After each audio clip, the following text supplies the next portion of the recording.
Assalamu alaikum. Yes, you're live. Can you see and hear me? Salam, yeah, how you doing? You okay? I'm good. I'm good. Thanks for coming on last moment's notice. No worries at all, bro. How you doing? You okay? Doing good. I just wanted to look at review your debate with Dershowitz, and I thought it'd be interesting to call you before. How did it go? Well, I mean, I think it was enjoyable from my end.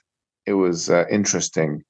I mean, the thing is, it's become like when you go on Piers Morgan Uncensored, it's not meant to be like a formal academic debate. And I learnt my lesson the first time when I had a debate with a guy called Shmoli. Yeah. And I asked them, like, because the common protocol, like the typical protocol with the debate is, one person speaks for a certain amount of time uninterrupted, and then the other person speaks for a certain amount of time uninterrupted, etc. And then there's like cross-examination, and then there's like questions and answers, or something to that effect. So when I proposed that to the production team the first time, they were not interested in that kind of thing. So I realized what kind of game is being played, because the first thing you got to do with these things is to see what kind of game is being played. And the game is the loudest person, the most assertive person, the most aggressive person usually gets center of the ring. So the strategy going into this one was, okay, well, if that's how you guys are going to play it, then I'm going to have to play this game as well, and I can play this game. And I had to do a psychological assessment of Piers Morgan and Dershowitz, and I found that there were two individuals with extremely fragile egos and quite averse to, or you could say hypersensitive to criticism. So I would just have in my pocket all of these ad hominems that any time where I thought like I was losing the center of the ring, I'd throw an ad hominem. Because for me, people don't look necessarily at arguments when it comes to these engagements. I think arguments are important, but they are a secondary priority. The first priority is actually optics. And it's a genocide supporter or someone like Piers Morgan, or an apologist really for Palestine genocide. He tries to pretend or feign that he's on the fence. But after a year, 50,000 people effectively died in more than one country. Israel acting in the same way in Palestine, acting in the same way in Gaza, acting in the same way in Lebanon. I was not going to be questioned by this guy. And I don't mind if anyone comes and says, well, you're very arrogant the way you've dealt with this, very distasteful, very unbecoming. I say, you know what? It doesn't matter what you think, because with all due respect, I would rather look arrogant and be dominating with an enemy or with an individual who's an apologist for the genocide than look professional but weak at the same time. So it's a trade-off I was happy to have. And I think this is the only way to deal with people like this. And I think it was, from my perspective, it fulfilled the strategic function of showing the hypocrisy of Piers Morgan. Because when he was questioned with the same words and the same interrogations that he uses to question other people about Israel, does Israel have a right to defend itself? What's the proportionate response? Literally, his exact words were used against him. And you saw him contradict himself in the span of a minute. Does Iran have a right to defend itself? Yes, no, no, yes. Literally going from one answer to another answer in the span of 20 or 30 seconds, not knowing how to respond to that question, getting a taste of his own medicine. He's been doing it. Like, I will never forget the interview that he conducted with Jeremy Corbyn. Right. Jeremy, if you saw that interview, bro, he was basically trying to ravage Jeremy Corbyn with like 15 or 16 or 20 times asking the same thing. You condemn this, or does Israel have a right to defend itself? Okay, well, have a taste of your own medicine, Piers Morgan, because it's not just you that can try and act the bully. If you can try and dish it out, and you want to dish it out to people like Jeremy Corbyn and this one and that one, the other one, Abdul Wahid, the GP who lost his job subsequently because of that interview, and other people as well who he's been trying to bully. If you act like that, you're not about that life really, because there's always going to be someone who can do that to you in a better way than you can do it to other people. And that person's Mohammed Hijab. And when he came and he did it to you in Dershowitz, I mean, you really didn't have a response. I mean, the physiognomy of Piers Morgan said it all. His facial expressions, his physiological reactions. He was a defeated man. And that's all I wanted to do. And yeah, some people say it's distasteful, but to be honest with you, I don't care what I have to say about that. Yeah, some people said that he started to cry, that he started to team up. I thought he was supposed to be moderating. What do you think is the best way to navigate these sort of debates? Because I'm sure you get criticism from people saying that you go guns blazing too much, but I like the way you describe a debate as the ring. You're not just in there to have a friendly conversation when it's somebody who's opposing your entire worldview, and it's all about optics and there's a big stage. It really is a fight. How do you navigate conversations like that without destroying your reputation, but also upholding the point of view that you hold so dearly? I think debates are more of an art than a science. Some people think that debates are you coming with these arguments and you have to act in this way. You have to not be afraid to break formalities. At the end of the day, there are some formalities with these things. And when you're going on Piers Morgan's Uncensored, for example, someone would think you have to assume the posture of an interviewee. I didn't take that as a granted assumption. So I took quite frankly, as much as I could with the tools that I had, I took the role of the interviewer. I actually said, I'm going to get the center of the ring. And the way I did that, and I'm going to reveal the secret, since I don't think I'm going to be debating this issue with Piers Morgan again, is like I said before, you just review the psychological profile of the person that you're dealing with. A lot of it is just psychological advantage. Someone will say, why did you start with an ad hominem? An ad hominem, isn't that a kind of informal fallacy? It's only an informal fallacy if you connect it to an argument and you say, for example, you are such and such, therefore you are wrong. I mean, no one's making an argument in that kind of crude manner. An ad hominem is actually a very effective means of discrediting your opponent, of setting a psychological scene, of creating a certain thing. So to remove ad hominems from a public debate on these kinds of issues is actually quite ridiculous and foolish, and there's no reason to do so.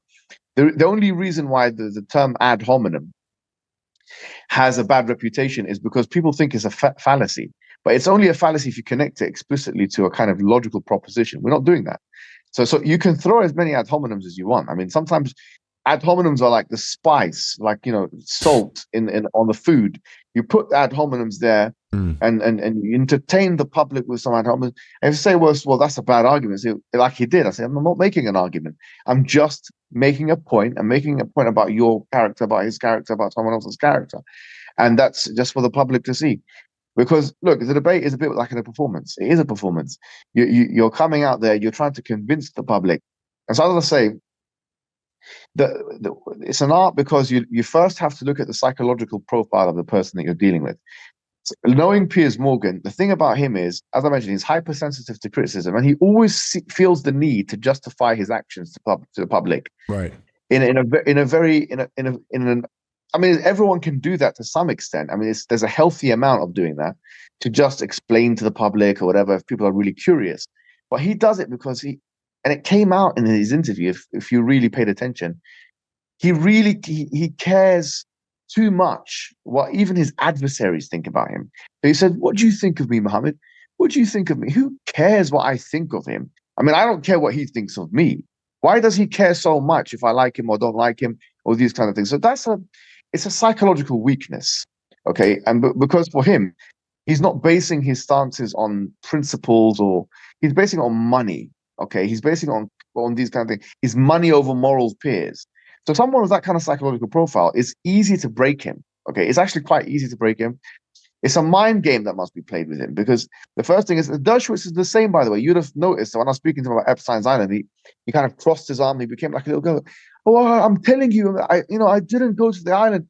I mean, why are you? I mean, the way he spoke about that is, people are saying in the comment section, it's very incriminating. People are saying that people are saying in the comment section, he sounds guilty.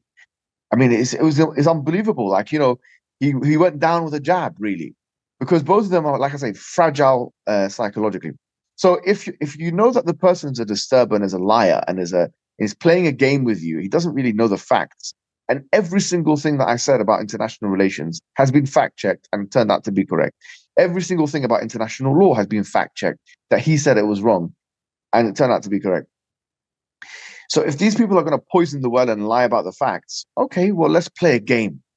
I know your weaknesses. You can't really get to me because you can't reach me in that way psychologically. Let's see. Let's see. So the ad hom in the beginning was a way of really like, if you like, putting the jab to the face of to the nose of the opponent in the beginning, just letting them respect who you are. It's like a psychological advantage. And then after that, we'll throw the arguments, we'll mention all these points, all that kind of thing. But you need to maintain center of the ring. In a place like Piers Morgan Uncensored, you have to, as soon as you get in there, the tactic is to get the center of the ring and ask the questions and be the interviewer.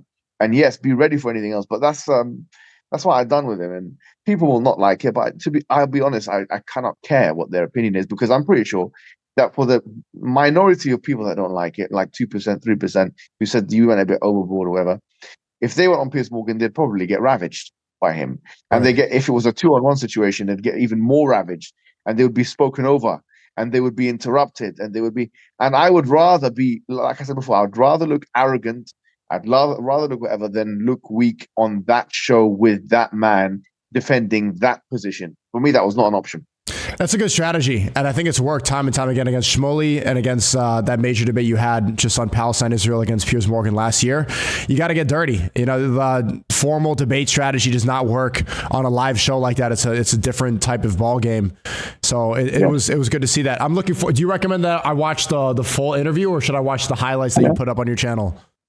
No, you can do a bit of both. I mean, I put some highlights. The guys that are working with me, Benjamin Ikra is a fantastic, person who manages the social media platforms, and I have to give him a shout out because he's the one who puts those things together. You can watch that as a taster and stuff. Some things that he put on the shorts and all these kind of things, they're good. But I mean, you can watch the whole thing because you'll see. I mean, just pay attention to the body language, pay attention to the psychology of these two men, pay attention to how weak they look, because that for me is more important than anything. For me, optically how a debate looks is as important as how it sounds. And so for example, if someone were to turn off all the sound and children were to come into a room and they had to judge who is the winner of this debate, the child should be able to point without hearing a word at the winner of the debate just by the body language and the demeanor and the confidence levels of the interlocutor.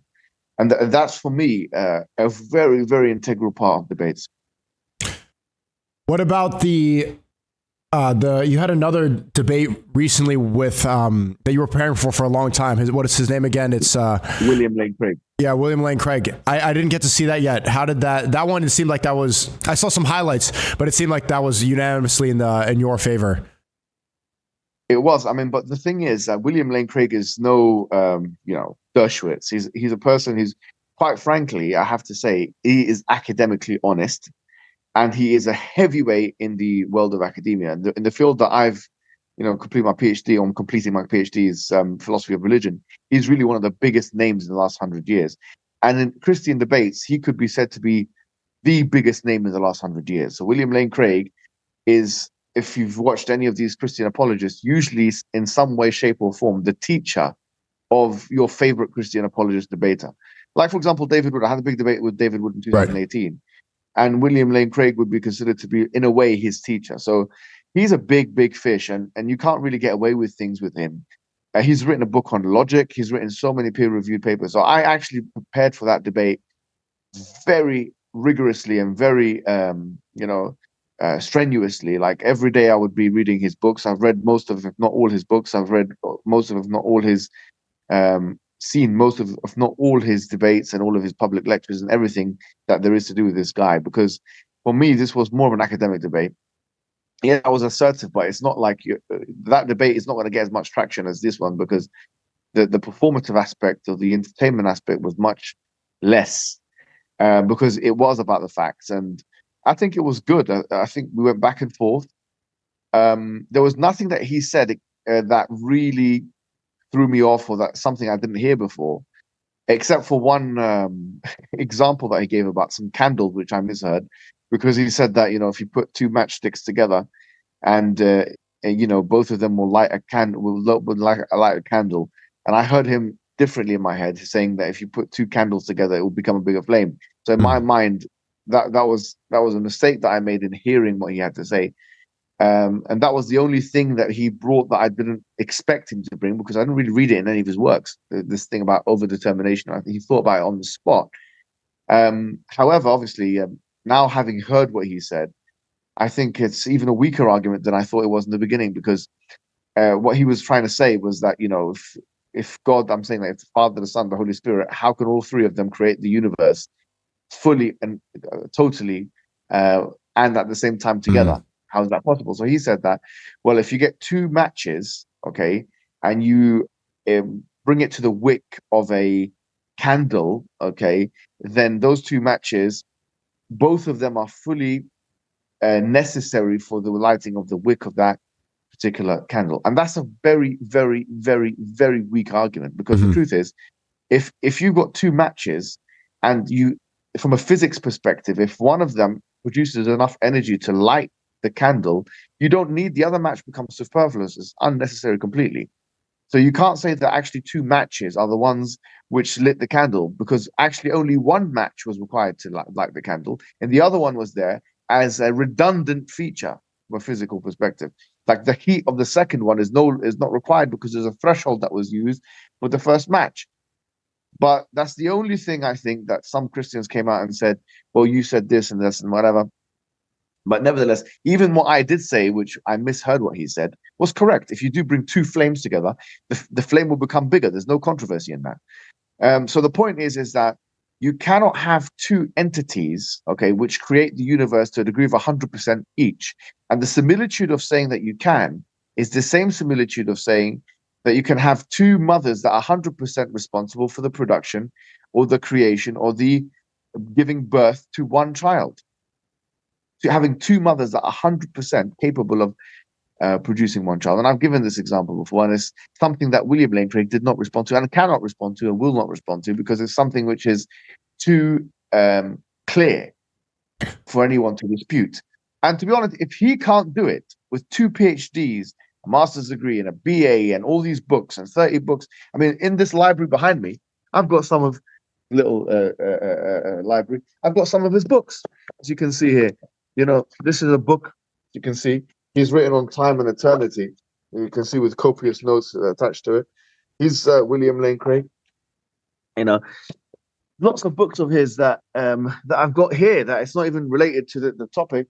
He's written many, many books. He's a man that is probably the foremost philosopher, in the Christian world. And if he couldn't answer these questions, I'm sorry to say. Yeah. Who can? So the Trinity cannot be defended. Yeah, he compared it to a three-headed dog, correct? Exactly that, bro. I mean, comparing the Trinity, the Father, the Son, and the Holy, he's saying, look, his argument is this. He's saying you've got a three-headed dog. You've got a three-headed dog. It's actually just one dog with three heads. The response is a very simple response, and Christians have themselves responded to it and said, actually, if you've got a dog with three heads, you've got three dogs with one overlapping body, in the same way as if you had a conjoined twin or a Siamese twin. If you've got a conjoined twin, that's two people, but it's just got some connection between those two people. So if that's your strongest argument, bringing a three-headed dog to prove the Trinity, then you know how false Christianity is.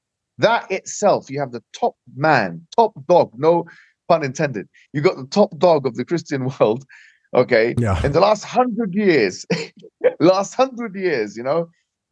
and this guy's the one who defeated so many people in argumentation. Sam Harris, this one, that one, written books, peer-reviewed, 50 years in the game, 50 years, half a century in the game.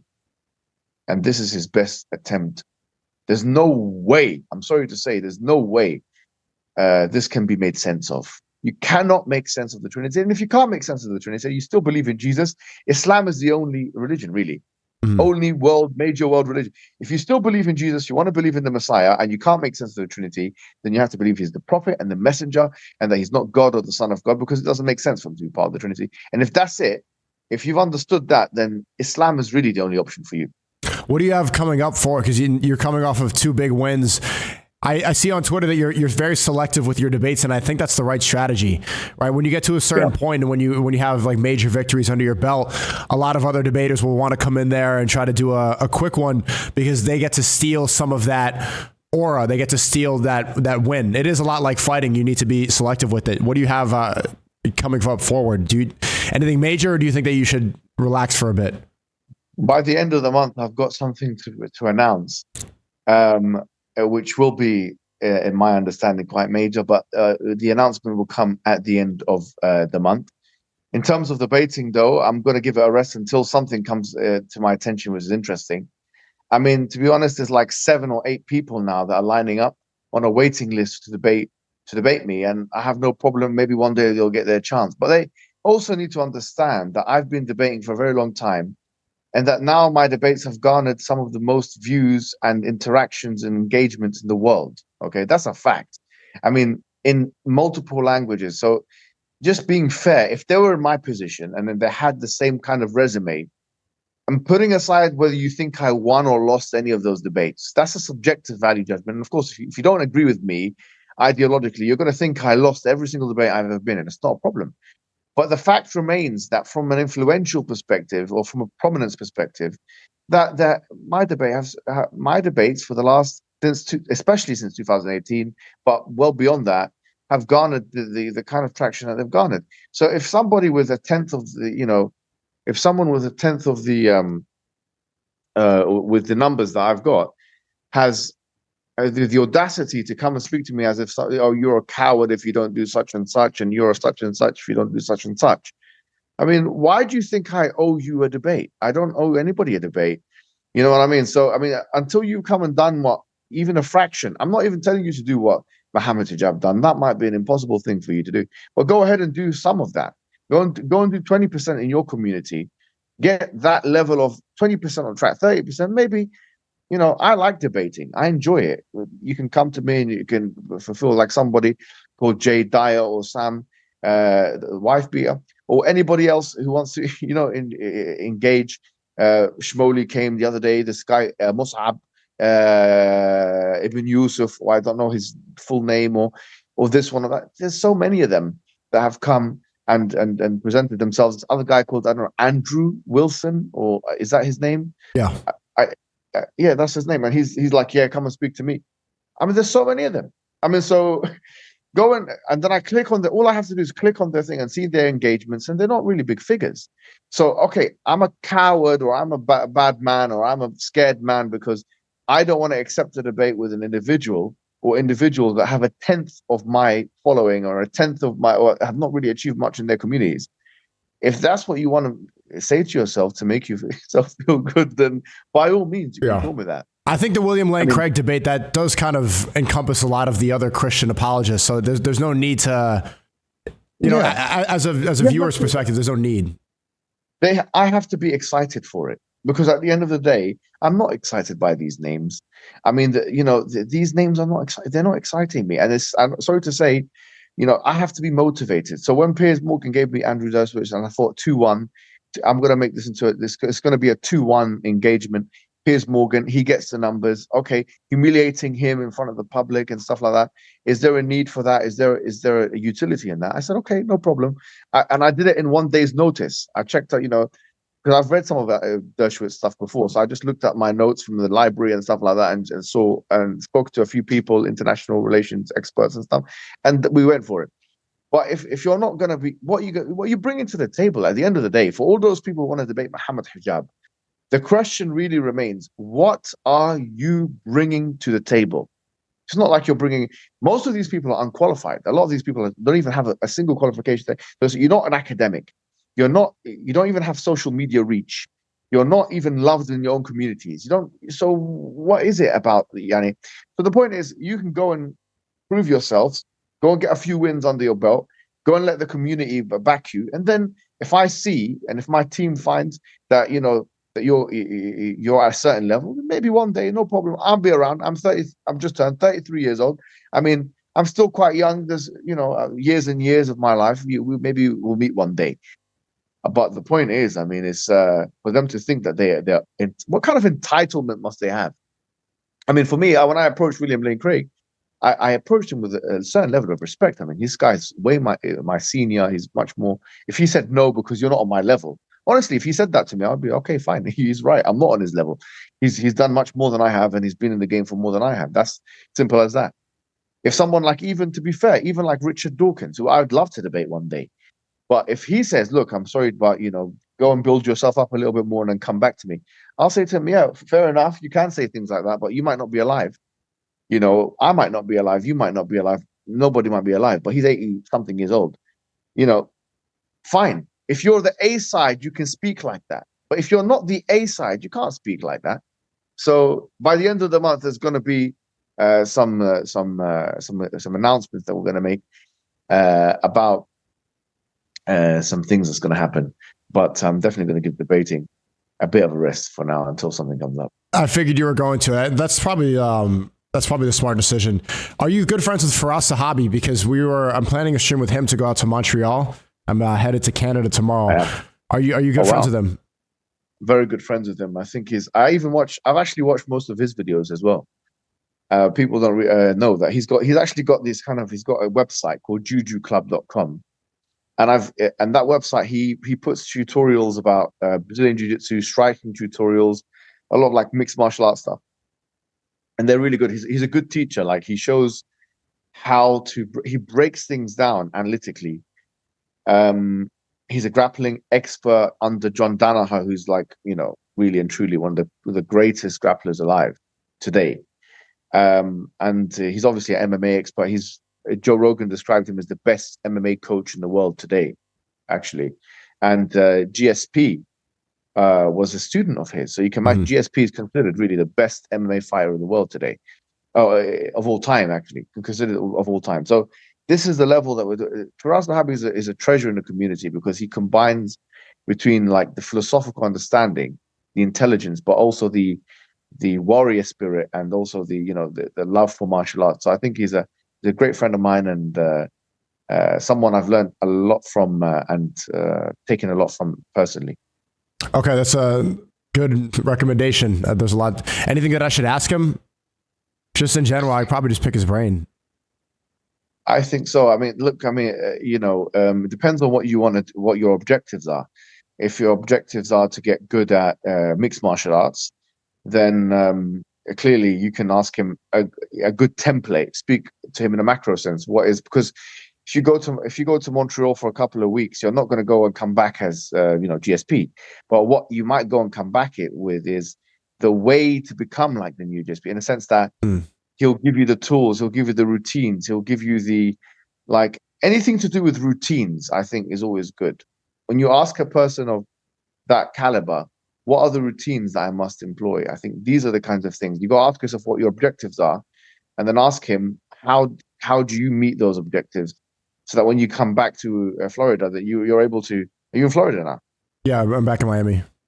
Is there alligators? I saw some alligators on the streets. No alligators. The hurricane is. You could probably see a little bit outside. It's nice and sunny. I think it was overhyped by the media. It's okay here. Oh, really? I saw some alligators and stuff like that. No gators here.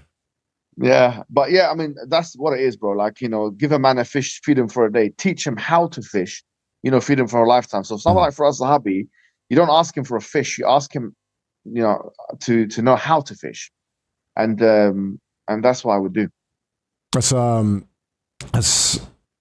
best thing to go with it. I mean, I wasn't planning to go for a couple of weeks, but it seems like there might be it's going to be cold up there. How's everything in London?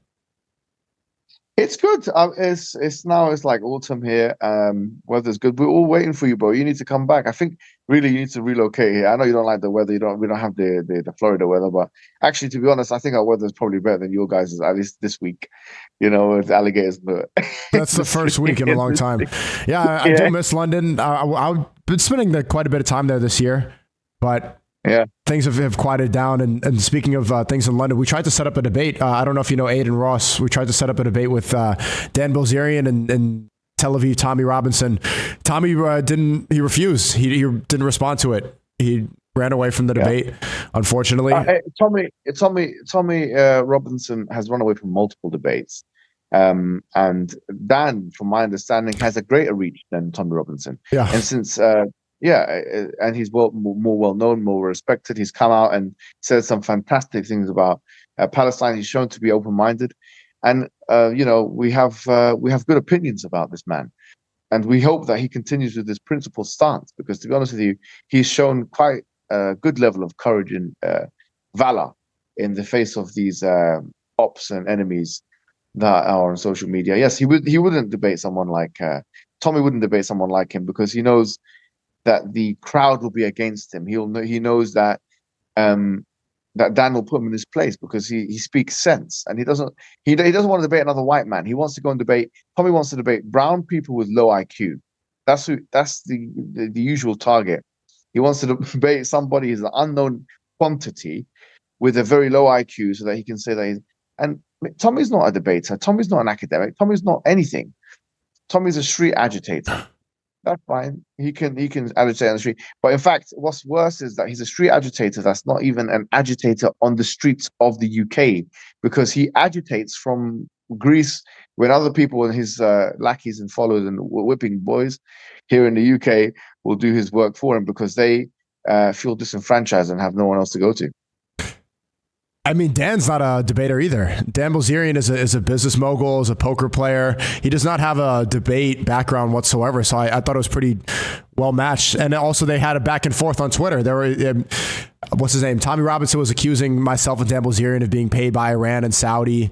And I had this funny conversation with Dan. It's like, if someone was going to offer us money to pose and take pictures with the Quran, I would take the money. If somebody was offering up giant sums of money in order to promote Islam, I would gladly take it, but there is none. What Tommy Robinson is doing is psychological projection because that he is on the record of getting money through Zionist entities. So he thinks everyone deals with life the way he deals with it. You know, he gets money over morals, all these kind of things. And then he does. So he's on the record of, getting funds and stuff like that. And people have shown, Low-Key, for example, has shown the trail to the Zionist causes. And so he's projecting, he's saying, SNEAKO is getting money from Saudi Arabia.